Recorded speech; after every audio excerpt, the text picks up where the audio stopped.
Bonjour, bienvenue dans l'Eco-Fun Show Podcast, le podcast dédié à une vie plus simple et plus éthique. Si écologie, minimalisme, simplicité et bien-être sont des thématiques qui t'intéressent, je t'invite à t'abonner et à te préparer à enfin changer ta vie. Je m'appelle Jamila et je suis formatrice éco-responsable chez Le Monde de Mila. C'est parti pour l'épisode du jour. Faire un tour dans un magasin sans but précis, voir une robe à notre goût super tendance, se dire qu'on en a déjà plein, voir la promo à moins 70%, se dire que finalement 10 € une robe c'est plutôt une bonne affaire, acheter la robe, sortir du magasin. Et oui, la fast fashion se résume ainsi. Un vêtement assez beau pour ressembler à l'œuvre des marques de luxe et suffisamment peu cher pour te faire sortir la carte bleue. Moi aussi je faisais ça fut un temps. Mais ensuite, j'ai pris quelques minutes pour penser à l'impact de mes vêtements neufs sur l'environnement et sur ma charge mentale et sur mon porte-monnaie et sur... Ok, j'arrête. Parce que si on réfléchit un peu au processus de fabrication, eh bien, c'est pas très glorieux. Qui sont les coupables ? Eh bien, les coupables, ce sont les marques bien vues. Mais quelles marques participent à la fast fashion ? Eh bien, c'est Zara, Pull&Bear, Bershka, Topshop, H&M, Gap, Uniqlo, Primark, Mango, Shein, Forever 21, Wish, etc. Je vais pas toutes te les lister parce qu'il y en a vraiment beaucoup, mais elles ont toutes le même modèle en commun, c'est-à-dire de la production rapide en grand volume avec la sortie de nouvelles collections de vêtements tous les 15 jours environ, si ce n'est plus, des changements de tendance rapide, c'est-à-dire de nouveaux styles tout le temps qui te donnent l'impression de ne pas pouvoir suivre. Aujourd'hui, c'est les jeans slim qui sont tendance, demain, ce seront les jeans mom. C'est de l'arnaque, parce que c'est moins cher que d'autres marques à qui elles ont volé le modèle. C'est des tissus synthétiques à base de plastique et autres matériaux de mauvaise qualité. C'est des prix bas qui ne reflètent pas la quantité de travail nécessaire à la création de vêtements. C'est des informations sur la production difficiles à trouver ou vagues. C'est du marketing utilisé pour créer un faux sentiment d'urgence et entraîner une surconsommation. Des remises et des marques de malades utilisées pour pousser le consommateur à acheter. Tout ça. J'espère que tu n'es pas tombé de ta chaise. En même temps, quand je te dis tout ça, je me dis que j'aurais dû te dire de t'asseoir avant. Je sais, c'est choquant, d'autant que pour moi aussi, ces marques représentaient la majorité de ma garde-robe avant. Maintenant, qu'est-ce qui cloche avec la fast fashion ? À première vue, quand tu ne sais pas tout ce que je viens de te dire à l'instant, la mode rapide peut ne pas sembler si mauvaise. C'est vrai, qui ne voudrait pas de vêtements tendance à des prix vraiment bas ? Les problèmes viennent de ce qu'il faut pour obtenir des vêtements aussi bon marché et produits rapidement. L'industrie de la mode a de nombreux problèmes. Est-ce que tu savais que plus de 100 milliards de vêtements sont vendus dans le monde ? Le pire, c'est que la production a doublé entre 2000 et 2014. L'industrie de la mode nous bombarde constamment de nouveaux produits. Et quand tu sors dans la rue ou tu ouvres ta boîte mail, qu'est-ce que tu vois ? Achète. Donc forcément, petit schéma psychologique oblige, on finit par penser que si on n'achète pas ce magnifique petit haut ou cette jupe ultra tendance, on va mourir d'un cœur brisé et accessoirement, on ne pourra pas vivre heureuse. Je suis toujours dans la retenue, comme tu peux le voir, l'entendre, t'as compris. Revenons donc à nos moutons. Donc, je disais, on achète. Si on produit de plus en plus de vêtements, quel est le résultat ? 1,2 milliard de tonnes de dioxyde de carbone émis par l'industrie de la mode par an. Tu as bien entendu, 1,2 milliard de tonnes. Disons que c'est ni plus ni moins que les émissions combinées des industries mondiales du transport aérien et du transport maritime, rien que ça. Attention, je ne te jette pas la pierre, nous sommes toutes coupables d'avoir acheté un vêtement soldé pour le laisser croupir au fond d'un placard encore étiqueté. Tu vas me dire que 95% de tous les textiles peuvent être utilisés ou recyclés. Mais je préfère t'arrêter tout de suite. Malheureusement, même pour ceux d'entre nous qui agissent de manière responsable en faisant don des articles à des œuvres caritatives, c'est pas la fin de la ligne et ça ne change rien au résultat. Nous en envoyons quand même un bon paquet à la décharge. Pour constater à quel point le shopping nous fait tourner la tête, il n'y a qu'à voir comment les ventes en ligne sont montées en flèche pendant le confinement et la fermeture des magasins. Mauvaise nouvelle, les retours ont eux aussi augmenté. Sans déconner, excuse-moi le langage, mais sérieusement, est-ce que t'as vu un peu ces queues immenses devant Zara ou Primark après le déconfinement ? En plus, les marques cachent bien leur petit côté sombre.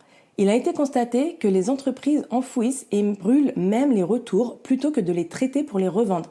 Parce que ça coûte moins cher. La fondation Ellen MacArthur rapporte que chaque seconde, l'équivalent d'un camion poubelle de textile est enfoui ou brûlé.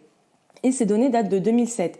Donc aujourd'hui, on est en 2022 et la croissance ne cesse de grandir. Donc je te laisse imaginer la quantité de poubelles de textile. Ok, Tout cela étant dit, pour toi, ces marques, c'est quand même avantageux d'un point de vue du prix. À ce stade, tu dois penser que trouver et acheter des vêtements à bas prix te fait faire des économies monstres. Tu oublies juste un minuscule détail. Ces vêtements sont faits de matériaux bon marché dont la durée de vie laisse à désirer.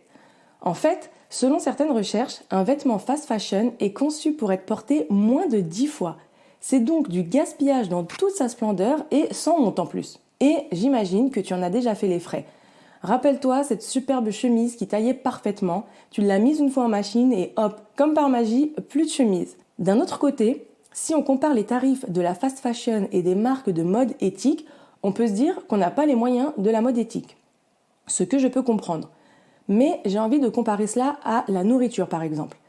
Est-ce que manger une pizza à 3,50 € tous les jours te fait économiser plus d'argent qu'un repas préparé à la maison avec les courses qui vont avec? Oui, évidemment. Sur le coup, tu vas économiser de l'argent et même du temps. Une bonne poignée de temps. Ensuite, quand tu devras payer 23 € la consultation pour une intoxication alimentaire, un traitement concentré de fer pour ton anémie et plus si affinité, je ne suis pas sûre que finalement tu en sors financièrement gagnante. Pour ce qui est de la mode, c'est la même chose. Maintenant, on kiffe notre vie en s'habillant aux dernières tendances, mais dans quelques années, on va recevoir une facture salée de l'environnement pour les dégâts causés au climat, à l'énergie, à l'eau et j'en passe. Ce qui, je le précise, affectera un jour ou l'autre notre bien-être en plus de notre portefeuille. La fast fashion essaye d'imposer les tendances. Le problème, c'est qu'une tendance, c'est comme une étoile filante. Quand ça passe, t'es là, waouh, c'est magnifique, et pouf, elle disparaît, et tu oublies vite la dernière fois que tu en as vu une passer. Résultat, les entreprises de mode passent la 5e pour produire plus de stock plus vite. Par conséquent, pour détourner notre attention sur ce qui se cache derrière les étiquettes, ces entreprises multiplient les réductions, soldes et autres publicités, histoire de nous mettre un bon coup de pied pour basculer dans le cercle vicieux de la fast fashion. Acheter toujours plus et toujours plus vite. Alors nous, pauvres accros du shopping, on lit vendredi un article qui nous révèle que le trench c'est le nouveau must-have pour cet automne, on file en acheter un, on l'aime et on lit 2 semaines plus tard que la fourrure c'est une valeur sûre. Enfin, non, en fait, non, genre à aucun moment la fourrure n'est une valeur sûre, une fourrure végane à la limite et encore, mais en fait non. Donc de quoi en perdre la tête et offrir plus de vêtements démodés pour tenir compagnie aux poubelles, favorisant ainsi la culture du jetable. Attends, je ne t'ai pas dit que la mode fast fashion est aussi appelée mode jetable, oui, comme un vulgaire mouchoir usagé. Donc, si on résume, les sociétés de production polluent non seulement notre économie mondiale, mais aussi notre environnement. La fast fashion, c'est aussi des populations entières maltraitées pour fabriquer tous ces jolis vêtements. Leur production se fait en majorité dans des pays où les minima sociaux ne sont pas respectés. Absence de contrat, travail de l'aube au coucher du soleil, salaire de misère, bâtiments insalubres, travail d'enfants et la liste des défaillances est longue. Tu te souviens sûrement de l'effondrement du Rana Plaza en Bangladesh en 2013 qui était non conforme aux normes de sécurité et qui a mené à la mort de 1100 personnes. Et là, les marques championnes du monde du culot open the guillemets, c'est pas nous, on ne savait pas.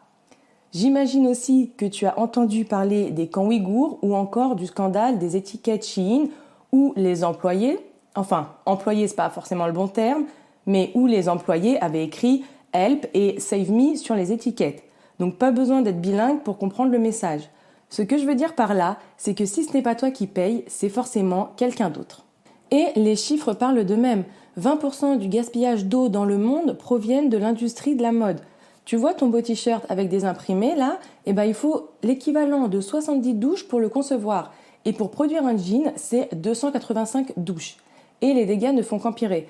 On estime que les émissions de gaz à effet de serre des industries de la mode augmenteront de plus de 60% d'ici 2030. Si jamais t'aimes bien les documentaires, je te recommande The True Cost ou Le Vrai Prix pour les non-anglophones parmi nous. C'est un documentaire que tu peux retrouver sur Netflix. Il est tourné dans plusieurs pays pour explorer l'impact de la mode rapide sur le monde.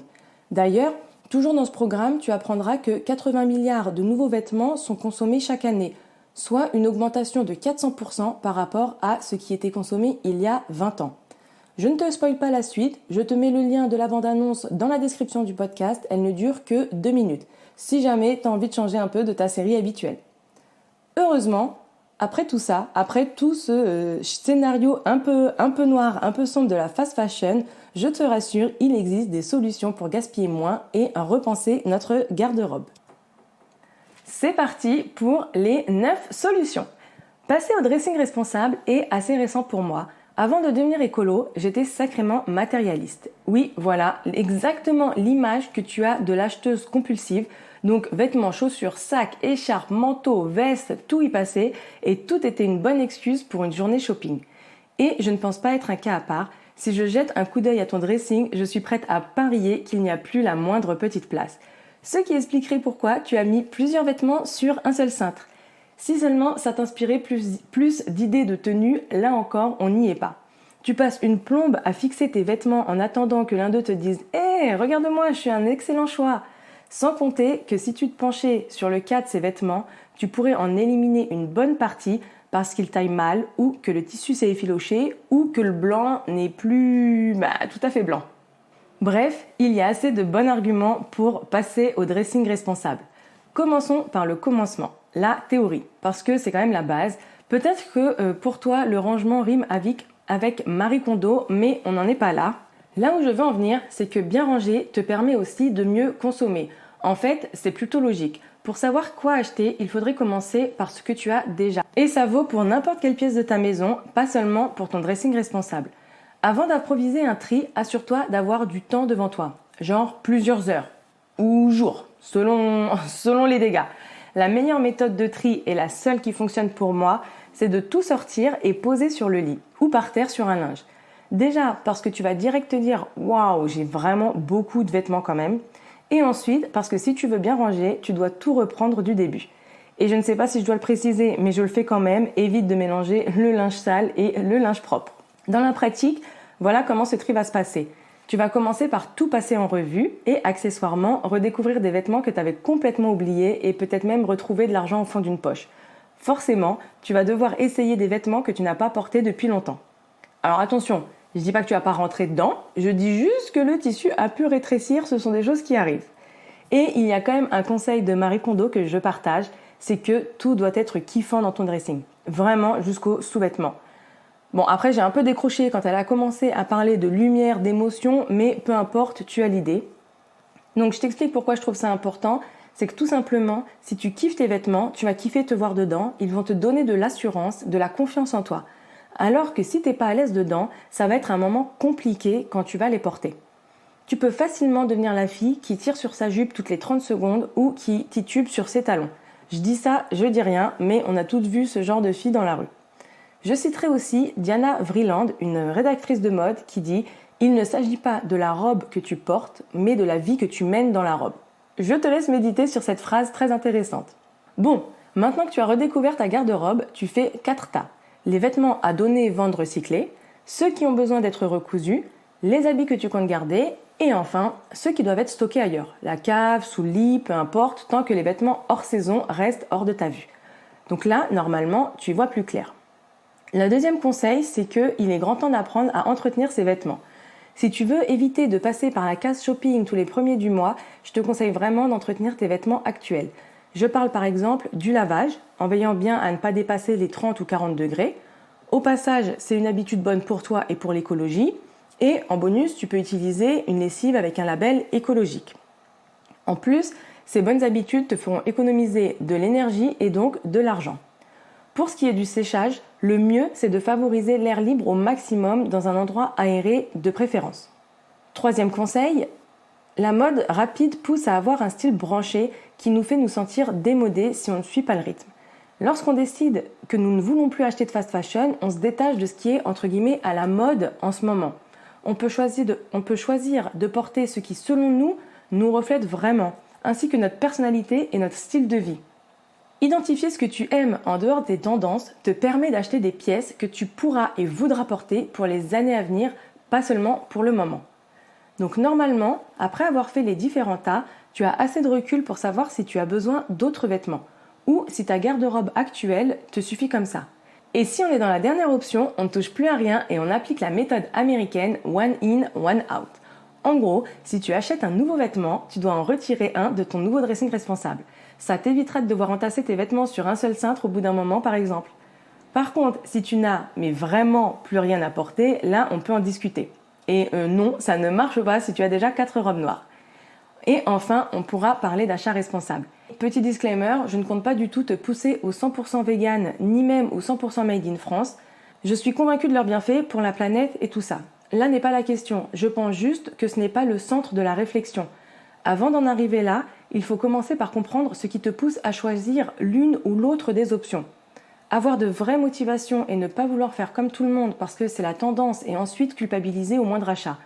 Tout simplement, apprendre à consommer de façon raisonnable dans tous les sens du terme. Donc, le 4e conseil, c'est d'adopter la méthode Bisou. La méthode Bisou a été pensée par Marie Dubois-Lefebvre et Herveline Verbeken. J'espère que je prononce bien. C'est une méthode pour maîtriser tes achats. Il te suffit de te poser 5 questions lorsque tu es sur le point de craquer et de sortir ta carte bleue. Donc, le B de Bisou, c'est comme B de besoin. Donc, demande-toi pourquoi tu veux absolument un nouveau t-shirt. Est-ce que c'est juste une envie ou un réel besoin ? Plus important encore, tu dois remettre ton désir d'achat dans son contexte. Est-ce que j'ai juste été séduit par un bon marketing ou ce vêtement me plaît vraiment ? Tu as le I comme immédiat. Donc ici, tu dois savoir si ton budget te permet cet achat. Soit tu décides de te laisser quelques jours pour trancher, ou alors tu continues avec le reste des questions. Ensuite, le S comme semblable. Oui, c'est quand même mieux d'éviter les doublons dans ton dressing. Pose-toi la question, est-ce que j'ai déjà quelque chose qui ressemble ? Ensuite, tu as le O comme origine. Donc, regarde l'étiquette pour savoir il est made in où. Donc, est-ce que cette marque garantit la fabrication des vêtements dans de bonnes conditions ou pas ? Je sais, ces questions sont compliquées parce qu'on ne sait jamais vraiment comment sont fabriqués les produits qu'on achète et on oublie souvent de s'y pencher par manque d'alternatives. Tu as aussi le U comme utile. Donc logiquement, la dernière question est de savoir si ce vêtement va réellement te servir ou s'il va finir par trôner sur une étagère jusqu'à ton prochain grand tri.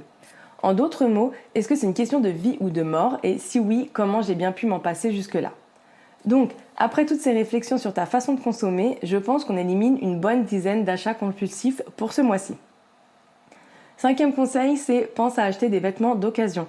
Si tu y tiens vraiment, tu peux acheter des vêtements pour remplir ton nouveau dressing responsable. En ayant pour premier choix la friperie, les vide-greniers, les associations ou le troc.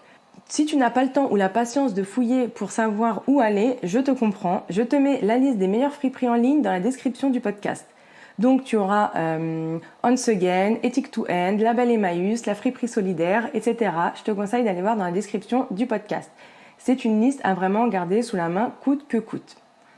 Le 6e conseil, c'est se concentrer sur les marques durables.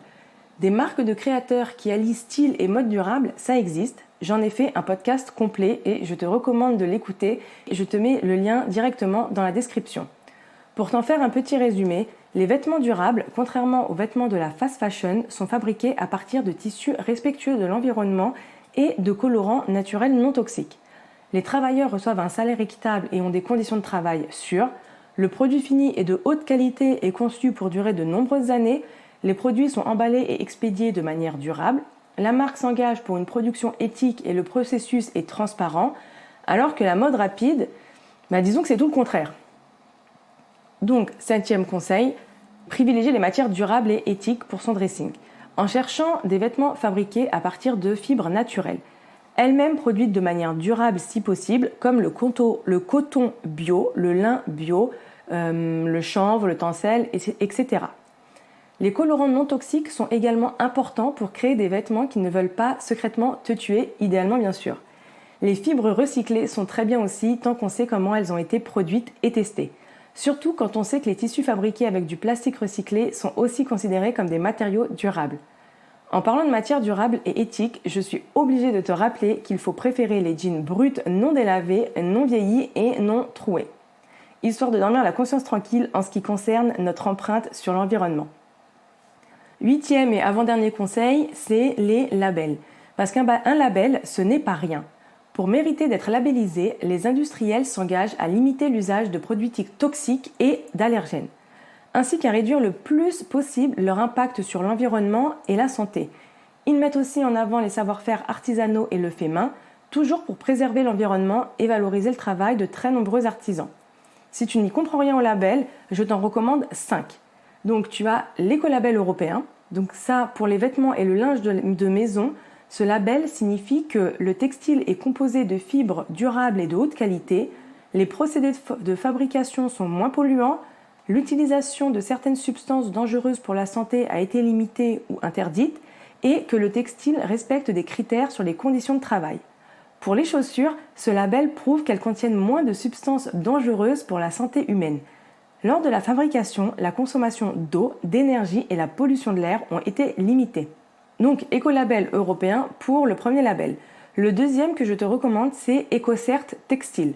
Ce label signifie que l'utilisation de certaines substances dangereuses pour la santé a été contrôlée ou interdite. Là encore, la consommation en eau et en énergie a été pensée, tout comme la pollution de l'eau. Comme le précédent, ce label intègre aussi des critères sur les conditions de travail. Tu as le label aussi Bioré. Pour le coup, on te fait comprendre que le coton utilisé est issu de l'agriculture biologique. Et comme d'habitude, certaines substances dangereuses pour la santé ont été limitées ou interdites. Pour le label Bioré aussi, les conditions de travail sont encadrées. Ensuite, tu as le label GOTS, qui est le plus peut-être connu. Tout simplement, il indique que les textiles utilisés sont issus de l'agriculture biologique ou biodynamique. Les procédés de fabrication choisis sont moins polluants puisque l'utilisation de certaines substances dangereuses a été limitée. Et enfin, le dernier, c'est le label Made in Green by Ecotex. Ce label garantit que les cultures d'où proviennent les fibres utilisées pour fabriquer les vêtements respectent l'environnement, par exemple en limitant les pesticides. Il implique aussi que la fabrication des vêtements n'impacte pas ou peu l'environnement. On arrive au 9e et dernier conseil qui est de coudre et de recycler. Je termine bien entendu par le conseil qui te fait lever les yeux au ciel, le meilleur pour la fin. Quand je te dis de coudre ou de recycler, ça ne veut pas forcément dire cours acheter la dernière machine à coudre du marché. Je veux juste te montrer que tu peux offrir une seconde vie à tes vêtements. Voilà, comme quand ta mère prenait tes t-shirts troués pour en faire des chiffons. Enfin, le principe est là en tout cas. Tu peux transformer tes collants troués en éponge et garder les vêtements irrécupérables et les chutes de tissu pour faire du rembourrage par exemple. Donc là, je parle du rembourrage de tes coussins. Après, tu peux rembourrer ce que bon te semble. Ici, personne ne te juge. En résumé, pour avoir un dressing plus simple et plus éthique, voilà ma méthode. On trie, on range, on entretient, on en garde peu, donc avec la méthode one in, one out. On applique la méthode bisou, on achète d'occasion, éventuellement des marques éthiques ou à défaut des matières éthiques, on coud et ou on recycle chez soi. Je t'ai donné beaucoup d'informations aujourd'hui. Pour résumer, s'il n'y avait qu'une seule chose à retenir, c'est que avant de passer à la caisse, prends du recul et tâche d'être objective. Et ça veut aussi dire que tu peux te faire plaisir. Se faire plaisir, ce n'est pas un gros mot. Et juste avant de te lancer dans de nouveaux achats fast fashion ou pas fast fashion, le vêtement le plus écologique que tu auras, c'est celui que tu as déjà. Donc, continuer d'acheter pour acheter et rester dans le cercle de la surconsommation n'est pas viable pour la planète, ses ressources et nous au final. Car la planète n'a pas besoin de nous, mais nous avons besoin de la planète. C'est tout pour aujourd'hui. Un grand merci à toi d'avoir écouté cet épisode jusqu'à la fin. Si tu l'as apprécié et que tu veux soutenir ou encourager ce podcast de manière totalement gratuite, n'hésite pas à laisser une note et un commentaire sur Spotify ou Apple Podcast ou ta plateforme d'écoute préférée. Je te souhaite une excellente journée, soirée, nuit, où que tu sois et je te dis à très vite pour un nouvel épisode sur l'Eco Fun Show.